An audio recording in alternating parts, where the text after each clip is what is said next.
moi, tu vas voir le rouquin là-bas. Fais les valises, on rentre à Paris. Moi, quand on m'en fait trop, je correctionne plus. C'est la réforme, oui, la chienlit, non. Je dynamite. Notre route est droite, mais la pente est forte. Je disperse. Je ventile. Je vous demande de vous arrêter. J'assume pleinement la responsabilité de cet échec. Aujourd'hui, on rapporte une histoire abracadabrantesque. Vous l'avez compris, c'est du sérieux. Win, the yes needs a no to win. Si vous ajoutez à cela le bruit et l'odeur, Je vous demande de vous arrêter. bonne nuit les petits, faites de beaux rêves. Au revoir. Bonsoir à tous, bienvenue dans ce deuxième numéro de l'Hebdo Politique, la nouvelle émission de Radio Sensation. L'Hebdo Politique, c'est chaque dimanche pendant près d'une demi-heure. Nous parlerons bien sûr politique, les élections municipales et les européennes se profilent à l'horizon, mais nous aborderons également les sujets qui agitent l'actualité. Nous recevons chaque semaine des élus, qu'ils soient maires, conseillers généraux, régionaux, députés, sénateurs ou simples militants. Tout de suite, le sommaire. L'Hebdo Politique, Nicolas Kirillovitz. Comme la semaine passée, je reçois des jeunes militants aujourd'hui. Antonin Grélé, président des Jeunes Démocrates des Yvelines, et Arthur Pérignon du Front National, actuel membre du bureau de la 6e circonscription des Yvelines, celle de Saint-Germain-en-Laye. Avec eux, nous essaierons de connaître les raisons de leur engagement en politique et le regard qu'ils portent sur la politique en général. Ensuite, nous débattrons ensemble cette semaine sur le thème de la transparence et de la moralisation de la vie politique. Un thème qui est revenu sur le devant de la scène depuis les aveux de Jérôme Cahuzac, l'ex-ministre du budget soupçonné de fraude fiscale. Faut-il plus de transparence? Trop de transparence? Est-ce synonyme de voyeurisme? Comment peut-on encore avoir confiance dans les hommes politiques alors que les affaires judiciaires les concernant se multiplient? Nous essaierons de répondre à toutes ces questions et nous demanderons leur avis à ces jeunes engagés. L'Hebdo Politique. Je reçois donc dans un premier temps Antonin Grélé. Bonjour Antonin. Bonsoir. Vous êtes le président des Jeunes Démocrates des Yvelines depuis le printemps dernier. Vous avez 25 ans et vous vous êtes engagé en politique en 2008. Vous aviez donc 20 ans. Pour quelle raison tout simplement? Alors j'ai commencé par m'intéresser à la politique, d'abord parce que c'est intéressant. Et peu à peu, en suivant ce qui se passait, j'ai eu envie d'agir. Parce que j'ai l'impression que à simplement suivre, finalement, on est facilement frustré. Et on a envie de faire bouger les choses. Alors peu à peu, on s'engage et c'est comme ça que j'ai fini par prendre en charge un mandat militant. Alors, dans les médias, à la télé, que ce soit dans la presse, les jeunes militants du PS, de l'UMP, du Front National ou même de l'extrême gauche sont présents, mais on voit rarement des jeunes militants centristes. Est-ce qu'il y a une raison à ça? Est-ce que vous êtes un phénomène rare? Je pense pas, non, pas du tout. Pendant l'élection présidentielle en 2012, on a beaucoup vu les jeunes démocrates. Après, invitez-nous, on viendra. On est là, on est présent sur pratiquement tous les départements de France. On a des représentants qui peuvent venir. Mais on a une présence toujours. Pourquoi vous êtes engagé, vous, personnellement, au centre et pas à droite ou à gauche? Je pense que c'est quelque chose qui se forme avec les années. Moi, j'ai commencé à m'intéresser à la politique quand j'avais 14-15 ans. On met du temps à comprendre tous les enjeux et à se définir politiquement. Moi, c'est d'abord une idée qu'on ne peut pas appliquer des idéologies qui sont nées il y a plusieurs siècles à toutes les questions d'aujourd'hui. On ne peut pas parler de gauche et de droite sur tous les sujets. Et je préfère une approche un peu pragmatique où on regarde toutes les solutions possibles et on propose ce qui est le plus pertinent plutôt que de simplement appliquer une sorte de filtre idéologique de gauche ou un filtre idéologique de droite. Alors, le MoDem, d'accord, mais ça manque un peu de charisme dans le MoDem. On n'entend pas, le MoDem, on ne l'entend pas beaucoup aujourd'hui. Vous n'êtes pas d'accord avec ça? Est-ce qu'il y a des jeunes qui sont aujourd'hui présents pour émerger sur la scène du MoDem, pour mettre le MoDem en scène? Alors, comme vous le savez, lors des dernières élections législatives, on a perdu le mandat parlementaire de François Bayrou qui forcément faisait beaucoup parler de lui. On a aujourd'hui, si vous suivez un petit peu l'actualité, vous entendez parler de Jean Lassalle qui fait son tour de France ou de Thierry Robert qui fait également beaucoup parler de lui à La Réunion. Donc je pense qu'on garde une présence médiatique. Au niveau de la jeunesse, on est en train actuellement de se préparer aux 2 prochaines élections qui sont les élections municipales et européennes avec l'élection d'un nouveau bureau. Donc on se prépare et ne vous inquiétez pas, on sera présent pour les municipales et pour les européennes.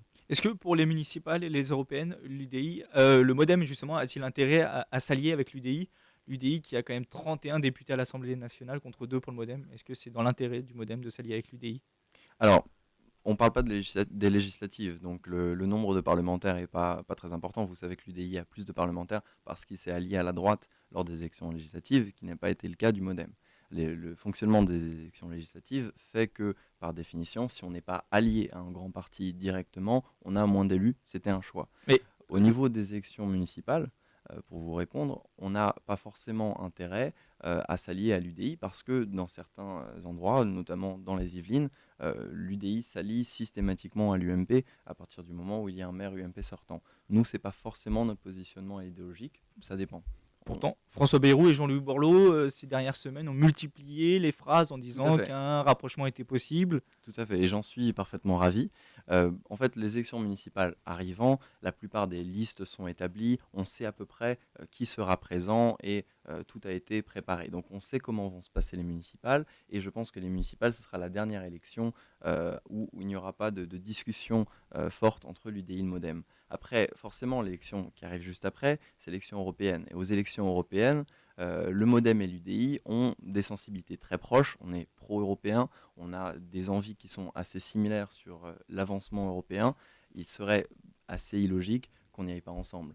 En plus, on a des députés aujourd'hui européens qui sont dans le même parti européen. Il est normal que nos partis se rapprochent au niveau des idées, au niveau des enjeux politiques. Est-ce que le choix de François Bayrou au second tour de l'élection présidentielle qui a appelé à voter François Hollande, est-ce que c'est pas ça finalement qui vous a tué un peu, le MoDem? Je pense pas qu'on ait été non, tué. non, vous n'êtes pas mort, non, bien sûr. Alors, qui vous a desservi finalement. François Bayrou n'a pas appelé à voter François Hollande. Il a dit qu'il votait lui-même François Hollande. Il estime que les électeurs sont suffisamment intelligents, suffisamment matures pour faire leur propre choix. Il n'a jamais appelé à faire un vote. Je pense pas. On a établi, je crois, au MoDem notre indépendance. On n'est pas à gauche, on n'est pas à droite, on est une force indépendante qui est prête à prendre des positions. Mais le problème, c'est qu'aujourd'hui, si vous alliez à l'UDI pour les municipales et les européennes, sachant que l'UDI est un allié de l'UMP, c'est-à-dire que vous-même, vous êtes allié de l'UMP alors? La politique est compliquée. L'UDI, au niveau des élections européennes, ne sera pas allié avec l'UMP. Du moins, je l'espère. Si l'UDI s'allie à l'UMP pour les élections européennes, il serait assez incompréhensible qu'on s'allie nous-mêmes à l'UDI. Je pense que le MoDem s'alliera à l'UDI uniquement aux élections européennes, uniquement s'il y a une séparation claire. J'espère que la vocation de l'UDI n'est pas d'être systématiquement une garantie de conscience pour la droite. D'accord. Merci très bien Antonin Grélé. Tout de suite, on fait une pause musicale avant de recevoir Arthur Pérignon, militant du Front National. D'ailleurs, la chanson qui arrive, c'est Fils de France de Damien XVI, une chanson écrite en 2002 en réaction au score de Jean-Marie Le Pen qui s'était qualifié alors pour le second tour de l'élection présidentielle avec Jacques Chirac. On l'écoute tout de suite. 40% des 18-25 ans n'ont pas voté. 40% des 18-25 ans n'ont pas voté. Inimaginable se produit. Vous imaginez si on est président, ce que ça va devenir la France? Franchement, vous imaginez? La jeunesse comme nous? Il n'y a plus de France. L'hebdo politique sur Sensation. Et nous accueillons à présent Arthur Pérignon. Bonjour Arthur. Bonsoir. Arthur, vous êtes militant au Front National depuis l'âge de 20 ans, c'est-à-dire depuis 2009. Et vous dites que ce qui vous a plu au Front National, c'est notamment Jean-Marie Le Pen. Qu'est-ce qui vous a plu plus précisément chez lui? Tout simplement son indépendance, l'image d'un homme indépendant qu'il est resté pendant toute sa carrière face aux journalistes, face aux difficultés politiques qu'il a pu avoir, et évidemment les idées qu'il a portées pendant 40 ans de Front National, c'est-à-dire ce qu'on appelle les fondamentaux, donc la problématique de l'insécurité, de l'immigration, le problème que pose aussi actuellement l'Union européenne. Et donc c'est ce qui m'a porté naturellement vers le Front National et vers Jean-Marie Le Pen, qui était l'homme qui avait porté les idées patriotes depuis 1970. Alors aujourd'hui, la présidente, c'est Marine Le Pen. Est-ce qu'elle aussi, elle vous plaît autant? Elle me plaît d'une manière différente, je dirais. C'est-à-dire que contrairement à Jean-Marie Le Pen, elle a peut-être une vraie volonté de prendre le pouvoir un jour, d'accéder à la tête de la République. Elle a ce qu'on appelle dédiaboliser le parti, c'est-à-dire elle l'a ouvert à d'autres catégories de la population, aux femmes, aux ouvriers qui votaient quand même depuis plusieurs décennies en bonne partie pour le Front National. Mais je pense l'élection de Marine Le Pen à la tête du parti ouvre une nouvelle voie au Front National, c'est-à-dire, je l'espère, la voie du pouvoir. Certains dirigeants du FN semblent critiquer Marine Le Pen, notamment sur sa façon de diriger, qui est un peu différente de celle de son père. Ils critiquent aussi plus ou moins ouvertement son choix de ne pas avoir manifesté contre le mariage gay. Vous en pensez quoi? Elle aurait dû plus s'investir dans ce combat-là? Je pense que son explication, qui était de dire que le Parti socialiste au pouvoir essayait de faire passer cette réforme sociétale pour détourner l'attention des Français et dire que c'est un moyen, une méthode de diversion par rapport à leur incapacité à sortir la France de la crise actuelle, était une bonne explication, mais je pense qu'elle a fait une erreur politique de ne pas se rendre à ces manifestations auxquelles j'ai participé. Et je pense que ce combat, qui était un combat pour la famille et pour les valeurs traditionnelles, aurait dû être porté par une personne comme Marine Le Pen, et peut-être pas comme les personnes qui l'ont porté, comme les dirigeants de l'UMP ou une femme comme Brigitte Bardot, qui, je crois, n'est pas un exemple de droiture et n'était pas la personne la plus à même de défendre la famille traditionnelle. Alors, au Front National, il y a beaucoup de jeunes comme Étienne Bousquet-Cassagne, qui est arrivé au second tour de l'élection législative partielle de Villeneuve-sur-Lot en juin dernier. C'est un vrai choix, ça, de miser sur la jeunesse au Front? Oui, bien sûr, parce que je crois qu'au Front National, un jeune militant, c'est aussi un jeune candidat. C'est un des rares partis qui donne autant de place aux jeunes, mais pas en tant que simple couleur d'affiche, en tant que simple militant de terrain. C'est un parti qui a envie de voir des jeunes à des postes, qui a envie que les jeunes deviennent parlementaires. Donc c'est l'exemple de Marion Maréchal Le Pen aussi, qui est la plus jeune députée de l'histoire de la République. Et c'est aussi l'exemple d'Étienne Bousquet-Cassagne, qui a été à deux doigts de créer la surprise et de reprendre la circonscription laissée par Jérôme Cahuzac. Parce que je crois que le Front National a pour ambition de renouveler la vie politique, de mettre dehors deux partis, l'UMP et le Parti socialiste, qui se partagent le pouvoir depuis des décennies. Et ce renouvellement de la vie politique passe aussi par un renouvellement des générations. Et c'est pour ça que je pense que le Front National fait un excellent choix en mettant sur le devant de la scène des jeunes. Pour les élections européennes et municipales de 2014, est-ce que des alliances partielles, enfin des alliances avec l'UMP sont envisageables? Aux élections européennes, je pense que Front National et l'UMP ne pourront s'entendre sur aucun point, car l'UMP est un parti européiste, alors que le Front National est un parti européen, mais opposé à l'Union européenne, c'est-à-dire opposé à une union politique. Mais par contre, aux élections municipales, je pense que sur des thématiques locales, le Front National et l'UMP peuvent s'entendre. Dans les Yvelines, je ne pense pas, car c'est la droite des Yvelines, représentée par Valérie Pécresse, est très anti-FN. Mais dans le sud de la France, et en particulier dans la région PACA, je pense que des fissures vont se faire, et les états-majors de l'UMP doivent s'attendre au pire quant au comportement de leurs candidats locaux, dont beaucoup vont souhaiter s'allier au Front National, qui pèse énormément dans certaines villes. Et du coup, pour les Yvelines, c'est quoi la stratégie du Front National? La stratégie du Front National dans les Yvelines est de monter des listes indépendantes partout où c'est possible, car il ne faut pas se cacher que les élections municipales sont certainement les élections les plus difficiles à mener pour le Front National, parce qu'il faut beaucoup de candidats. À Saint-Germain-en-Laye, par exemple, nous avons besoin de 43 noms, autant d'hommes que de femmes. Donc c'est un travail d'arrache-pied. Mais la stratégie du Front National est de présenter des listes partout.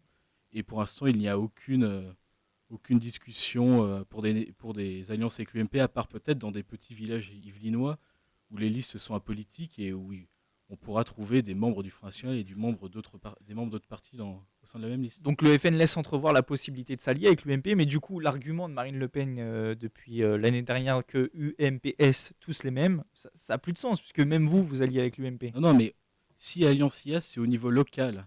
Et je pense que dans une ville de 10 ou 20 000 habitants, on peut s'entendre avec des gens avec qui on n'est pas d'accord sur une politique de niveau national ou européenne. Je pense que la vision de la France du Front National et celle de la France de l'UMP sont des visions différentes. Idem pour l'Union européenne, mais je pense qu'au niveau local, strictement local, les membres de ces deux partis peuvent largement s'entendre pour battre la gauche, qui, pour moi, c'est une priorité. Merci à Arthur Pérignon. Tout de suite, place au débat. L'hebdo politique. C'est l'heure donc maintenant de notre débat, et cette semaine il est consacré à la transparence dans la vie politique, un thème qui est revenu au premier plan avec l'affaire Cahuzac. L'ex-ministre du budget avait nié pendant des mois avoir eu un compte en Suisse avant d'avouer courant avril que c'était bel et bien le cas. Bien évidemment, le ministre du budget qui reconnaît avoir un compte caché dans un paradis fiscal, ça a provoqué un choc dans la classe politique. Et vous, un ministre, un élu qui cache de l'argent à l'étranger, ça vous choque ou pas, messieurs? Évidemment.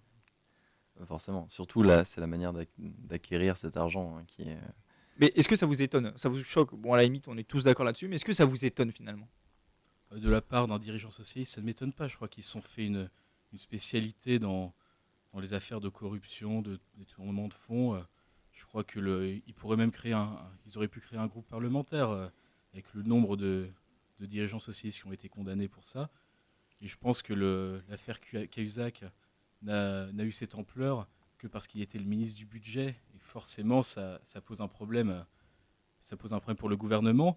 Mais c'est pas choquant quand on voit que ce soit la députée Madame Andrieux à Marseille, que ce soit Monsieur Dallongil, l'ancien maire d'Hénin-Beaumont, Monsieur Cucheda également dans le Nord. Bon, on va pas faire la liste parce que oui, elle serait très long. Elle serait beaucoup trop longue, mais c'est choquant parce que c'est le ministre du budget et parce que c'est quelqu'un qui est censé gérer l'argent des Français. En tout cas, Jérôme Cahuzac a dû démissionner et dans la foulée, le président de la République a annoncé qu'il voulait moraliser la vie politique. Un projet de loi est né, ainsi que des tensions entre députés et sénateurs en désaccord sur son contenu, puisqu'à l'origine, il prévoyait notamment la publication sur Internet du patrimoine de tous les élus.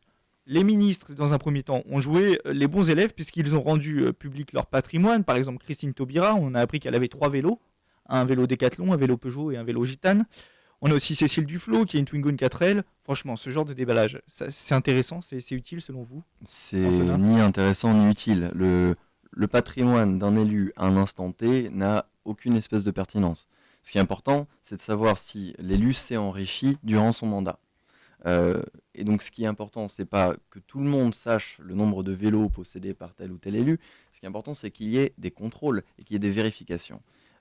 La commission qui existait pour contrôler ces déclarations, elle n'était pas suffisamment forte, elle n'était pas suffisamment, les membres n'étaient pas assez nombreux, ils n'avaient pas assez de pouvoir pour faire quoi que ce soit. Vous imaginez bien que Jérôme Cahuzac n'aurait pas déclaré dans sa déclaration de patrimoine son argent à l'étranger. Ça n'avait aucun intérêt. Ce qu'il faudrait, c'est que la haute autorité qui a été proposée ait des véritables moyens pour contrôler. La proposition, c'est d'avoir 10 personnes qui vont contrôler les comptes de 7000, les déclarations de 7000 élus, et ils vont avoir 60 jours pour faire ces contrôles. Arthur, vous êtes d'accord là-dessus sur le côté ça, un peu... J'ai rien à dire, je pense que ces déclarations de patrimoine, les Français n'en voulaient pas, et c'est pas intéressant.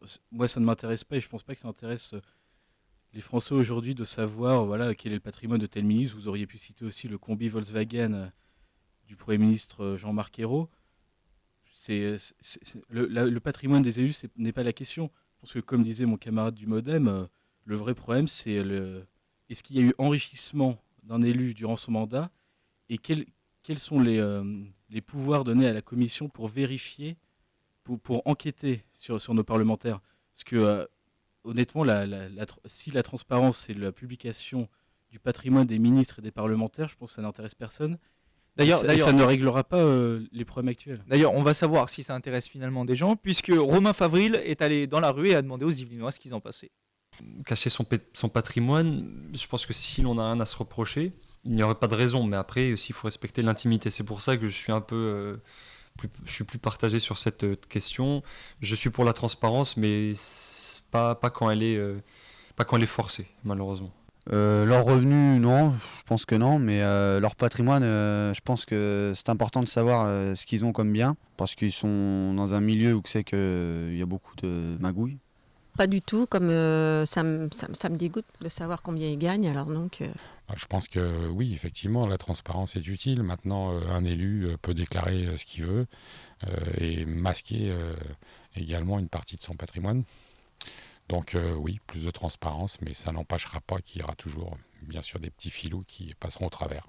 Alors vous le voyez, les personnes que nous avons interrogées ne semblent pas très convaincues par l'honnêteté des élus et par les mesures qui visent à rendre plus transparente la vie politique. D'ailleurs, d'après un sondage réalisé en avril dernier par l'Institut Opinionway, 36% des Français éprouvent du dégoût en pensant à la classe politique et 32% de la méfiance. Vous, messieurs, vous qui êtes des jeunes militants, quel regard vous portez aujourd'hui sur vos pairs ? C'est pas.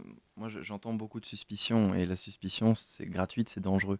Le problème des déballages, comme celui de Jérôme Cahuzac, le problème de ne pas avoir des contrôles en amont, c'est qu'on arrive à ce genre de déballage public à la fin. Et l'essentiel des élus de la République, l'essentiel des gens qui vont dans des conseils municipaux, l'essentiel des gens qui travaillent à la vie politique de notre pays, ils ne sont pas pourris. C'est des gens qui sont parfaitement droits et qui font très bien leur travail. C'est une minorité de gens qui ne sont pas contrôlés et qui vont beaucoup trop loin qui donnent cette mauvaise réputation à la classe politique. C'est dramatique quand vous me dites qu'il y a 36% des Français qui, je ne sais plus le terme que vous avez utilisé. Qui sont, alors 36% qui éprouvent du dégoût en pensant à la classe politique. 36%, vous imaginez, c'est dramatique. Il suffirait de pas grand-chose finalement pour aller à l'encontre de ça, pour contrôler et pour éviter ce genre de déballage public. Et est-ce que les multiplications des affaires, est-ce que vous avez pensé vous aussi à remettre en cause la politique? Est-ce que vous avez été découragé à un moment en vous disant de toute façon on n'arrivera à rien changer Non, parce que justement je pense que si on est engagé en politique, c'est pour éviter ce genre de dérive. Et donc l'affaire Cahuzac, ça ne me fait que me réconforter dans ma volonté de poursuivre un combat pour renouveler cette classe politique et pour éviter de nouveau ça. Après, 36% des gens qui sont dégoûtés de la classe politique, c'est peut-être dramatique, mais ça peut être compréhensible. Au bout d'un moment, je pense que les Français qui font des efforts ont la légitimité de demander à ce que leurs dirigeants respectent la loi au moins. Ok. Merci Antonin Grélé et Arthur Pérignon pour ces réactions. L'hebdo politique, ces mots qui agitent l'actu. Et comme chaque semaine, nous nous intéressons à ces mots qui agitent l'actualité. On les retrouve dans la presse, à la radio, à la télé. Pour mieux les comprendre, nous les décryptons avec Jean-Pierre Duclos, l'un des auteurs de l'abécédaire de la citoyenneté. Cette semaine, il s'agit du mot populisme. On écoute. C'est en termes politiques et en général dans son acception pas forcément très agréable, c'est essayer de dire des choses dont on sait pertinemment qu'elles vont plaire au peuple. Voilà, c'est ça le populisme. Pour autant, d'aucuns diraient qu'il ne faut pas confondre comprendre le peuple et parler comme le peuple pour se faire comprendre par le peuple, sans pour autant devenir populiste. Le populiste a quelque chose d'un petit peu désagréable, en ce sens qu'il n'entraîne pas forcément une grande conviction de celui qui s'exprime.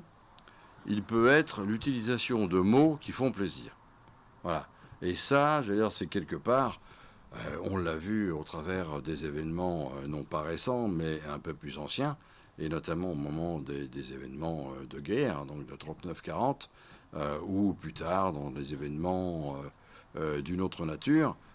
L'expression populisme comprend alors bien ce sens de comment amadouer, comment plaire, comment satisfaire l'opinion publique sans forcément lui donner raison sur le fond et donc sur les choses qui se font, mais bien lui donner raison au travers de mots. On a, alors pour prendre un exemple qui n'est pas français, comme ça personne ne pourra nous accuser de quoi que ce soit, on peut notamment dire qu'à un moment donné, le président du Conseil italien, pour ne pas citer son nom, Berlusconi, a fait du populisme au travers d'un certain nombre de mots, de concessions, d'attitudes. Bon, on a vu aujourd'hui que le populisme ne conduit pas toujours à la victoire. Alors, une réaction très courte, messieurs. Le populisme en politique, c'est quelque chose de regrettable ou nécessaire, surtout en période de crise comme aujourd'hui? Non, je crois qu'on dit que le populisme, c'est dire ce qu'attend le peuple pour lui faire plaisir, mais dire ce qu'attend le peuple, c'est aussi peut-être la preuve qu'on sait quelles sont ses attentes et qu'on a envie d'aller dans la direction que désire le peuple. Donc moi, j'assume le qualificatif de populiste qui est souvent accolé à mon parti, donc j'ai aucun problème avec ça. Et vous, Antonin? Moi, j'irais forcément complètement dans le sens opposé. Je considère que le populisme, c'est vendre ce qu'on n'a pas, c'est faire des promesses alors qu'on ne peut pas les appliquer. C'est ce qu'ont fait Sarkozy, François Hollande, c'est ce que font beaucoup de dirigeants politiques de droite et de gauche qui n'ont pas d'égard pour la vérité, pour la franchise, la sincérité. C'est tout simple, mais on ne peut pas faire de politique sans sincérité. Merci Arthur Pérignon et Antonin Grélé. C'est la fin de ce deuxième numéro de l'Hebdo Politique sur Radio Sensation. Merci messieurs d'avoir participé à cette émission. Quant à nous, on se retrouve même heure, même endroit, dimanche prochain pour un nouveau numéro de l'Hebdo Politique. place aux élus locaux la semaine prochaine. Bonne fin de week-end à tous. L'hebdo politique sur Sensation.